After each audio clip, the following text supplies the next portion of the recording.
Na década de 80, apareceram um conjunto de teóricos, geralmente eurocentristas, ou seja, baseado ali na Europa, que começaram a dizer que o proletariado estava se acabando. E estava se acabando por quê? Porque estava entrando novas tecnologias da informação e estava reduzindo o tamanho do proletariado, particularmente na Europa. Só que o mundo não é só a Europa. Se você vê, o número do proletariado aumentou de maneira exponencial neste processo. É só você verificar as amplas massas de proletários que entraram no processo de produção na China, na Índia, em toda a Ásia. É muito maior, 2, 3, 4, 5, 6 vezes mais do que o proletariado industrial da Europa. O que acontece? É que o cara tem a visão dele, o mundo é a Europa, é como antes do descobrimento, o mundo era aquilo ali. O mundo não é só a Europa, o mundo é o mundo. E o capitalismo, com a globalização, ele se universalizou. A internacionalização da produção possibilitou a que o capitalismo pudesse produzir em qualquer parte do mundo, inclusive se aproveitando das melhores disponibilidades de cada país. O capitalismo pode, por exemplo, fazer um automóvel com as melhores disponibilidades e as maiores taxas de lucro possível. Por exemplo, ele faz as peças de cobre no Chile, porque o Chile é um país que é o maior produtor de cobre do mundo. Ele faz as peças de ferro aqui no Brasil, porque o Brasil é o maior produtor de ferro do mundo, portanto, cobre e ferro, onde se produz muito, é barato. Ele pode fazer os pneus na Malásia, onde a produção de borracha é muito mais barata do que na Amazônia, por exemplo, e pode montar o automóvel na Europa ou no Burundi, onde quer que seja, o mais próximo dos mercados. Com a internacionalização da produção e a padronização das peças, o capitalismo ganhou a capacidade de transformar o mundo numa esfera única de produção. Eu não preciso fazer todas as peças de um automóvel na Alemanha. Eu posso destacar um conjunto de peças, como é hoje, normal. Eu posso mandar que aqui no Brasil se faça os motores, que o chassi se faça no Chile, posso fazer as peças de vidro em outro país e montar tudo isso num determinado país, se aproveitando das melhores disponibilidades, mão de obra barata, matérias-primas baratas, para ter uma maior taxa de lucro. Então, a internacionalização da produção globalizou o capitalismo, da mesma forma que a internacionalização das finanças globalizou as finanças. O capital, ele fareja a valorização, ele se desloca para onde ele pode obter a maior taxa de lucro. Então, se ele necessita de aumentar a sua taxa de lucro, ele vai procurar os locais onde a mão de obra é mais barata. É por isso que você tem um enorme deslocamento das indústrias norte-americanas para a Ásia, das indústrias europeias para a Ásia, e assim sucessivamente, porque o capital ele vai buscar sempre maior valorização, ele vai buscar sempre maior taxa de lucro. Evidentemente que ele não vai viver eternamente, porque o planeta Terra ele é finito, e os empresários têm que produzir e vender os seus produtos no planeta Terra. Eles não descobriram uma fórmula de vender os seus produtos para Marte, Júpiter, Saturno, Netuno, Urano e Plutão. Não consegue vender os seus produtos para esse pessoal aí. Portanto, ele tem que vender para essa massa ignara aqui, ignara entre aspas, aqui do planeta Terra. Ora, se ele aumenta o processo de exploração, ele vai criar uma baita contradição. Porque ao aumentar o processo de exploração e cada vez mais ele ter que produzir mais para poder aumentar os seus lucros, ele vai criar uma baita crise, ou seja, ele vai ter uma produção muito maior do que a capacidade de compra da população. E por mais que os empresários tentem investir, não vão conseguir investir, porque empresário só investe quando ele tem perspectiva de vender o seu produto. Se você tem uma crise e ele não tem perspectiva de vender o produto, ele não vai investir. Então, o capitalismo, ele cria a sua própria crise. Ou seja, ele é um sistema tão contraditório que ele leva a sua própria crise. Eu acho o seguinte, que nós estamos vivendo um período de crise muito grande e um período de crise na qual o sistema capitalista chegou numa encruzilhada. Ou seja, nós tivemos 3 grandes crises sistêmicas, que é aquela que vai de 1873 a 1896, foi a primeira grande crise sistêmica do capitalismo. Você tem a segunda grande crise sistêmica, que é de 1930 a 1945, e agora você está tendo a terceira grande crise sistêmica. As crises sistêmicas, elas são diferentes das crises cíclicas, normais. As crises cíclicas são companheiras do sistema capitalista desde o seu início. As crises sistêmicas, elas são diferentes. Porque nas crises sistêmicas, elas exigem uma mudança de qualidade no sistema de organização do capitalismo. Nessa primeira crise sistêmica, qual foi o elemento novo que apareceu da crise?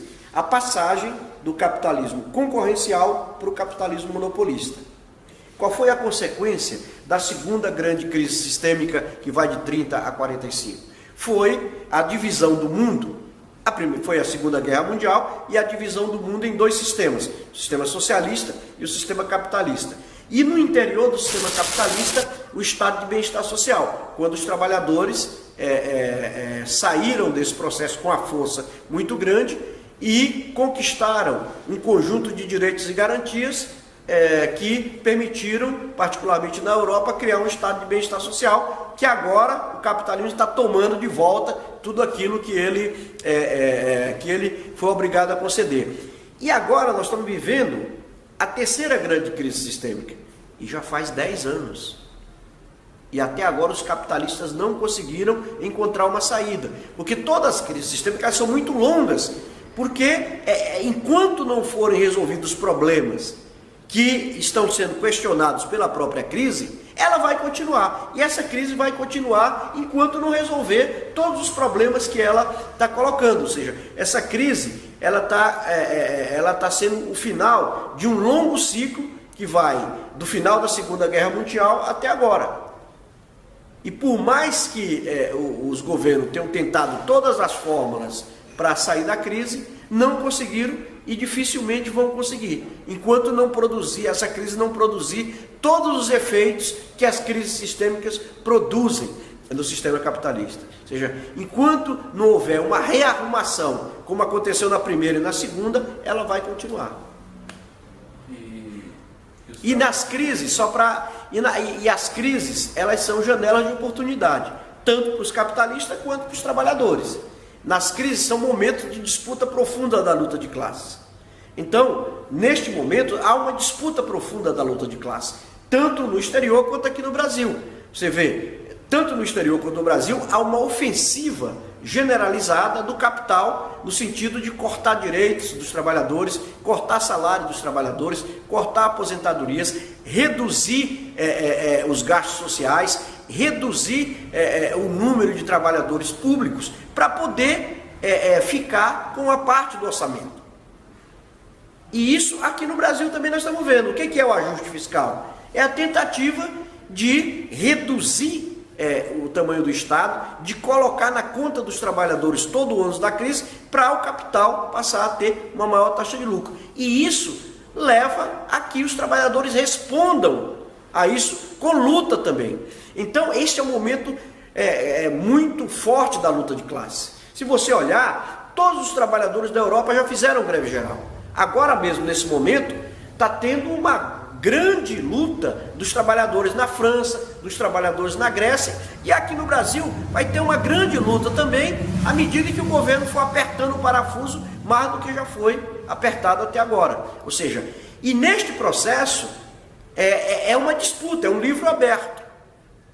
A burguesia pode sair vencedora, como o proletariado pode sair vencedor também se o seu projeto conseguir ganhar a maioria dos trabalhadores. Ou seja, é um momento de disputa na luta de classe muito forte.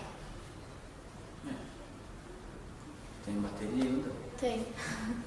Não, é que assim, só voltando que você estava falando dos novos trabalhadores que trabalham com robótica, biotecnologia e tal. Será que eles não têm um conhecimento, até pelo estudo, mais técnico e juntando com a descentralização?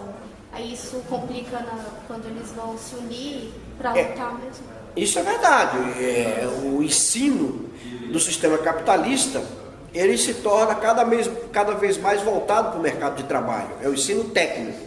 É por isso que os caras querem tirar do currículo filosofia, ciências sociais, etc., para deixar o trabalhador cada vez mais alienado.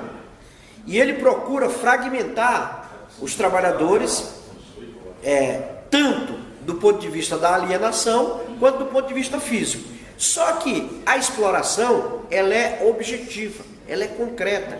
Em algum momento o cara começa a tomar conhecimento que ele é explorado. E aí então é que ele vai começar a lutar. Em toda a história dos trabalhadores, mesmo nos momentos mais difíceis, os trabalhadores lutaram contra a opressão. Da mesma forma, no capitalismo, em vários momentos os trabalhadores também lutaram para melhor condição de vida. No passado, fazer um sindicato era uma coisa perigosíssima. Os caras iam presos, etc. e tal. E os trabalhadores foram lutando, até conseguir os sindicatos. Da mesma forma que esses trabalhadores com nível tecnológico maior, em algum momento eles vão tomar consciência também da sua condição de trabalhador. Porque isso aconteceu aqui no Brasil exatamente em 1900, na década de 70. Os ferramenteiros eram os trabalhadores mais qualificados e mais bem pagos da indústria automobilística. E quem comandou as greves do ABC? Foram exatamente esses ferramenteiros. Ou seja, parava a ferramentaria, como se parasse as tecnologias da informação. Parou a ferramentaria, parou a área que faz a ferramenta para os outros desenvolverem a produção. E foram eles que tocaram a greve. Da mesma forma que vão ser esses novos trabalhadores que vão ser o contraponto para o capital. Pelo menos isso é o que eu espero e é a minha opinião. Agora, tem um conjunto de outros trabalhadores também que são jovens e muito precarizados e com uma dificuldade de organização muito grande, como por exemplo os trabalhadores do telemarketing. Porque o telemarketing ele tem uma alta rotatividade, uma rotatividade muito grande, ele tem um sistema de trabalho profundamente cruel, onde as pessoas têm 10 minutos para ir no banheiro e o cara vai contando no relógio, fica muito difícil a organização. Mas mesmo assim, em algum momento esses caras tomam consciência e vão lutar pelos seus direitos. É que as categorias mais novas, elas têm mais dificuldades para se organizar. Mas à medida em que as gerações vão tomando consciência da sua posição nos locais de trabalho, elas vão então tomando consciência da sua condição de explorada e vão lutar. Ou seja, enquanto existir capitalismo, haverá luta de classes.